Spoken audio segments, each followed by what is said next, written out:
بسم اللہ الرحمن الرحیم۔ السلام علیکم ورحمۃ اللہ وبرکاتہ۔ بسم اللہ الرحمن الرحیم۔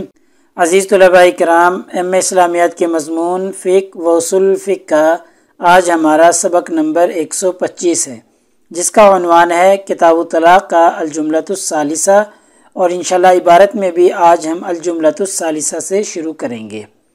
جیسا کہ آپ کو معلوم ہے کہ تیسرا موضوع اب ہمارا یہ شروع ہو رہا ہے کتاب الطلاق کا الجملۃ الثانیہ، آج تک ہم نے مکمل کر لیا ہے۔ تو نیا سبق شروع کرنے سے پہلے ہم پچھلے سبق یعنی سبق نمبر 124 کا خلاصہ دیکھتے ہیں۔ پچھلے سبق میں ہم نے سب سے پہلے عبارت کا ترجمہ اور عبارت کی مختصر تشریح پڑھی تھی، اور مختصر تشریح کے دوران ہم نے کچھ چیزوں کی وضاحت کی، جن میں پہلا مسئلہ یہ تھا کہ اجنبیہ کے بارے میں فقہائے کرام کے 3 اقوال تھے کہ اجنبی عورت کو کیا طلاق دی جا سکتی ہے یا نہیں دی جا سکتی۔ تو اس کے بارے میں فقہا کے 3 اقوال تھے۔ پہلا قول یہ تھا کہ اجنبیہ عورت کو بالکل بھی طلاق نہیں دی جا سکتی، اور دوسرا قول امام ابو حنیفہ رحمہ اللہ کا یہ تھا کہ اجنبیہ عورت کی طلاق کو اگر نکاح کے ساتھ تزویج کے ساتھ معلق کر دیا تو طلاق واقع ہو جائے گی، اور تیسرا قول یہ تھا کہ اگر تخصیص کر دی، عورت کا نام ذکر کر دیا، مخصوص خواتین کو ذکر کیا تو پھر طلاق ہو جائے گی، اور اگر خواتین کو عام رکھا تو پھر طلاق نہیں ہوگی۔ یہ امام مالک رحمہ اللہ کا قول تھا۔ تو پھر یہ 3 اقوال تھے، فقہائے کرام کے اختلاف تھا، تو پھر مصنف نے اختلاف کا سبب بھی بیان کیا تھا کہ جو فقہا کے درمیان اس مسئلے میں اختلاف واقع ہوا ہے، اس اختلاف کا اصل سبب اور اصل محرک کیا ہے۔ تو ہم نے دیکھا تھا کہ وہ فقہا جو کہتے ہیں کہ پہلے ملکیت میں پہلے نکاح میں ہونا ضروری ہے، یہ شرط ہے، تو ان کے نزدیک پھر اجنبیہ عورت کو طلاق نہیں ہوگی، اور جو فقہا کہتے ہیں کہ پہلے نکاح میں پہلے تزویج میں ہونا شرط نہیں، پھر ان کے نزدیک اجنبیہ عورت کو طلاق ہو جائے گی۔ ٹھیک ہے، تو یہ اختلاف کا اصل سبب تھا۔ پھر ایسے ہی تینوں فقہائے کرام کے تینوں جو اقوال تھے ان کے ہم نے دلائل بھی پڑھے تھے۔ امام ابو حنیفہ رحمہ اللہ کی اپنی دلیل تھی، اور حضرت عمر رضی اللہ تعالیٰ عنہ، حضرت عبداللہ ابن مسعود رضی اللہ تعالیٰ عنہ ان کی روایت تھی۔ ایسے امام شافعی رحمہ اللہ کی اپنی دلیل تھی، 2 روایتیں، 2 حدیث انہوں نے پیش کی تھی۔ ایسے ہی امام مالک رحمہ اللہ نے بتلایا تھا کہ اگر تعمیم کی صورت میں بھی ہم اس کے اوپر طلاق لازم کر دیں تو پھر اس کے اوپر مشقت اور حرج لازم آئے گا، پھر تو وہ پوری زندگی نکاح ہی نہیں کر سکتا۔ تو یہ تینوں دلائل بھی ہم نے پڑھ لیے تھے۔ تو انشاءاللہ آج کے سبق میں ہم سب سے پہلے عبارت کا ترجمہ اور مختصر تشریح دیکھیں گے، اور ساتھ ہی ہم آج کے سبق میں تیسرا موضوع جو کہ مصنف نے الجملۃ الثالثہ سے شروع کیا ہے وہ ذکر کریں گے، اور پھر ہم اس کی ابواب بندی کریں گے کہ تیسرے موضوع میں مصنف کتنے ابواب کتنی فصول بیان کریں گے، تو تفصیلاً اس کو ہم دیکھیں گے تاکہ ابواب بندی ہو جائے، پھر آگے ہمارے لیے چلنا اور ربط قائم رکھنا آسان ہو جائے گا۔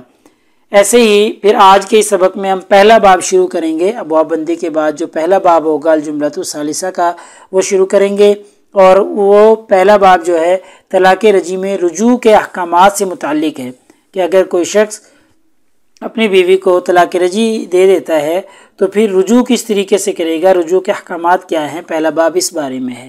اور مصنف نے آج کے سبق میں کچھ رجوع سے متعلق اتفاقی اور اختلافی مسائل بھی ذکر کیے ہیں، تو تفصیلاً چلیے آج کے سبق میں دیکھتے ہیں۔ تو یہ آج کی ہماری عبارت ہے، الجملۃ الثالثہ فی الرجعۃ بعد طلاق۔ تیسرا موضوع جو ہے، تیسرا جملہ جو ہے، یہ طلاق کے بعد رجوع کے بارے میں ہے۔ ولما کان الطلاق علی ضربین، جیسا کہ آپ جانتے ہیں کہ طلاق کی 2 قسمیں ہیں، پیچھے بھی ہم نے پڑھا تھا، طلاق رجعی اور طلاق بائن۔ طلاق بائن و رجعی، اور طلاق رجعی، یہ 2 قسمیں ہیں طلاق کی۔ وکانت احکام الرجعۃ بعد الطلاق البائن، طلاق بائن کے بعد رجوع کے احکامات غیر احکام الرجعۃ بعد طلاق رجعی، طلاق رجعی کے بعد رجوع کے احکامات سے الگ ہیں، یعنی طلاق بائن میں جو رجوع کیا جائے گا اس کے احکام الگ ہیں، اور طلاق رجعی میں جو رجوع کیا جائے گا اس کے احکام الگ ہیں۔ وجب ان یکون فی ھذا الجنس بابانی، تو لہٰذا لازم ہے، ضروری ہے کہ پھر ان دونوں قسم کے مسائل کو ہم دو بابوں میں ذکر کریں، یعنی دو الگ سے باب باندھیں کہ ایک میں طلاق رجعی کے رجوع کے احکامات ذکر کیے جائیں اور دوسرے باب میں طلاق بائن کے رجوع کے احکام ذکر کیے جائیں، چونکہ یہ دونوں الگ الگ احکام ہیں اس لیے دو باب باندھے جائیں گے۔ الباب الاول، پہلا باب، فی احکام الرجعۃ بعد طلاق رجعی، پہلا باب جو ہے وہ طلاق رجعی میں رجوع کے احکام کے بارے میں ہے۔ الباب الثانی، اور دوسرا باب، فی احکام الارتجاع فی طلاق البائن، طلاق بائن میں رجوع کے احکام کے بارے میں ہے۔ تو یہ دو ابواب جو ہیں مصنف نے ذکر کیے ہیں۔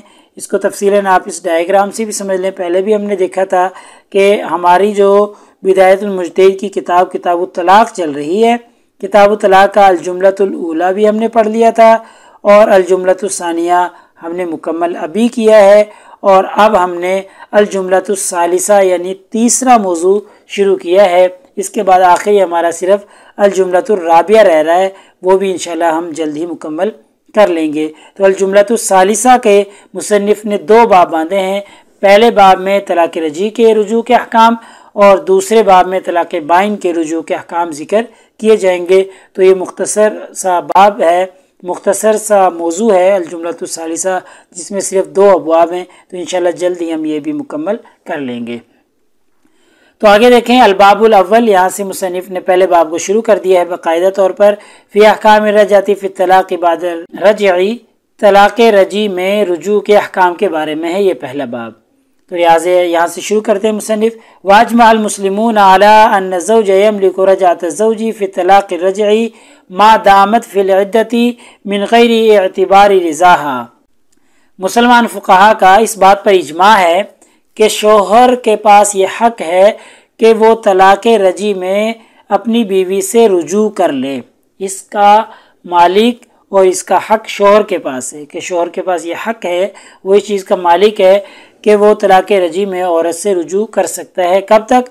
ما دامت فی العدۃ، جب تک وہ عورت عدت میں ہے تب تک شوہر جو ہے اس سے رجوع کر سکتا ہے، من غیر اعتبار رضاها، چاہے وہ عورت ناخوش بھی ہو، یعنی اس کی رضا کا اعتبار کیے بغیر، اس کی خوشی کا اعتبار کیے بغیر بھی یہ شوہر اس سے رجوع کر سکتا ہے۔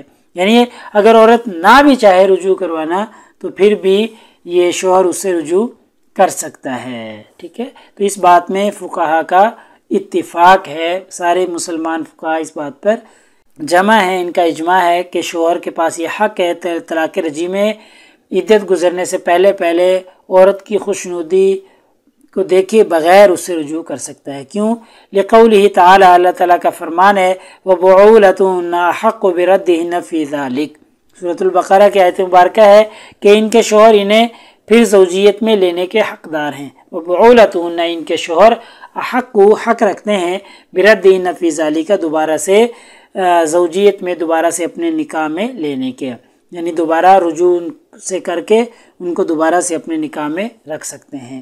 وَأَنَّ مِن شَرْطِ هَذَا الطَّلَاقِ تَقَدُّمَ الْمَسِيسِ لَهُ، اور اس کی شرط یہ ہے، یعنی طلاق رجعی میں رجوع کی جو شرط ہے وہ شرط یہ ہے کہ تقدم المسیس لہو، اس سے پہلے اس عورت سے جماع کیا ہو، ہم بستری کی ہو، یہ لازم ہے۔ یعنی جو ہم نے پیچھے پڑھا ہے کہ مسلمان فقہا کا اجماع ہے کہ شوہر رجوع کر سکتا ہے، تو اس کے لیے شرط یہ ہے کہ پہلے وہ عورت ایسی ہو جو مدخول بہا ہو، جس سے پہلے ہم بستری ہو چکی ہو۔ اگر ایسی عورت ہے جس سے ہم بستری نہیں ہوئی تو پھر تو آپ کو پتہ ہے، پیچھے ہم پڑھ چکے ہیں کہ پھر تو اس کو طلاق بائن ہی ہوگی۔ واتفقوا علی انہا تکون بالقول والاشہاد، اور اس بات میں بھی فقہا کا اتفاق ہے کہ قول کے ذریعے طلاق دی جائے، والاشہاد، اور اس پر گواہ قائم کر لیے جائیں، یہ بھی شرط قرار دی گئی ہے۔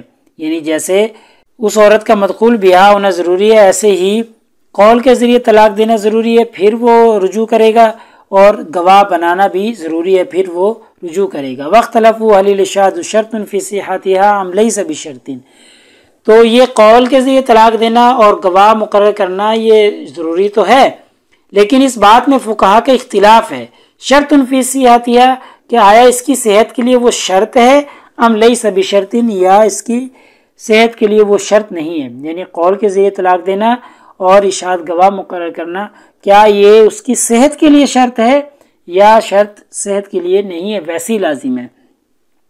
وَكَذَلِكَ اخْتَلَفُوا هَلْ تَصِحُ الرَّجْعَةُ بِالْوَطِءِ، اور یہ دوسرا مسئلہ ہے جو اختلافی مسئلہ ہے کہ کیا یہ صحیح ہے رجوع وطی کے ذریعے یا وطی کے بغیر بھی، جماع کے بغیر بھی رجوع کیا جا سکتا ہے۔ یوں سمجھ لیں آپ، یہاں سے مصنف دو اختلافی مسائل کو ذکر کرنے لگے ہیں۔ پہلا اختلافی مسئلہ ہے کہ کیا قول اور اشہاد جو ہے یہ طلاق کی رجی کے رجوع کے لیے شرط ہے یا شرط نہیں ہے، اس میں فقہاء کا اختلاف ہے۔ دوسرا مسئلہ کہ کیا رجوع کیسے کیا جائے گا، کیا وطی کے ذریعے رجوع صحیح ہے یا صحیح نہیں ہے، اس میں فقہاء کا اختلاف ہے۔ تو مصنف یہ دو اختلافی مسائل ذکر کرنے لگے ہیں۔ فَأَمَّا الْإِشْهَادُ، بہرحال جو اشہاد کا مسئلہ ہے کہ آیا وہ شرط ہے اس کی صحت کے لیے یا نہیں، تو فَذَهَبَ مَالِكٌ، امام مالک رحمہ اللہ کا مسلک ہے، إِلَىٰ أَنَّهُ مُسْتَحَبٌ، کہ یہ مستحب ہے، یعنی گواہ مقرر کر لینا یہ مستحب ہے۔ وذهب الشافعی، امام شافعی رحمہ اللہ اس طرف گئے ہیں کہ إِلَىٰ أَنَّهُ واجب، کہ یہ گواہ مقرر کرنا واجب ہے، لہٰذا گویا کہ امام شافعی رحمہ اللہ کے نزدیک ضروری ہے اور امام مالک رحمہ اللہ کے نزدیک ضروری نہیں ہے۔ ہاں اگر ایسا کر لے، گواہ مقرر کر لے تو پھر اچھی بات ہے۔ تو لہٰذا ہمارے آج کے اس سبق کا خلاصہ نکلا کہ آج کے اس سبق میں ہم نے سب سے پہلے عبارت کا ترجمہ اور عبارت کی مختصر تشریح دیکھی ہے، اور مختصر تشریح کے دوران ہم نے کچھ چیزوں کی وضاحت کی، جن میں آج ہم نے الجملۃ الثالثہ یعنی تیسرا موضوع شروع کیا ہے، اور تیسرے موضوع میں ہم نے ابواب بندی کی ہے کہ جو تیسرا موضوع ہے الجملۃ الثالثہ کے نام سے، اس کے کتنے ابواب ہیں، اس کے دو ابواب مصنف نے باندھے ہیں۔ پہلا باب جو ہے وہ طلاق رجی سے رجوع کے بارے میں ہے، اور دوسرا جو باب ہے اس کو طلاق بائن سے رجوع کے بارے میں باندھا ہے، یعنی رجوع کے احکامات کے بارے میں۔ پھر ایسے ہی آج ہم نے پہلا باب شروع کر دیا ہے، یعنی طلاق رجی کے احکامات کے بارے میں، طلاق رجی سے کیسے رجوع کیا جائے گا، اس کے کیا احکامات ہیں، پہلے باب میں یہ ساری چیزیں ذکر کی جائیں گی۔ ایسے ہی طلاق رجی میں رجوع کے احکامات کیا ہیں یہ ہم نے دیکھے ہیں کچھ، اور رجوع میں اتفاقی اور اختلافی مسائل مصنف نے ذکر کیے ہیں۔ آج کے سبق میں ہم نے ان کو دیکھا ہے کہ شہادت کو شرط قرار دیا گیا ہے یا نہیں، تو امام شافعی رحمہ اللہ کے نزدیک واجب ہے اور گواہ مقرر کرنا، جبکہ امام مالک رحمہ اللہ کے نزدیک واجب نہیں ہے بلکہ مستحب ہے، ضروری نہیں ہے۔ ایسے ہی کچھ اور بھی اختلافی اور اتفاقی مسائل مصنف آگے چل کر ذکر کریں گے۔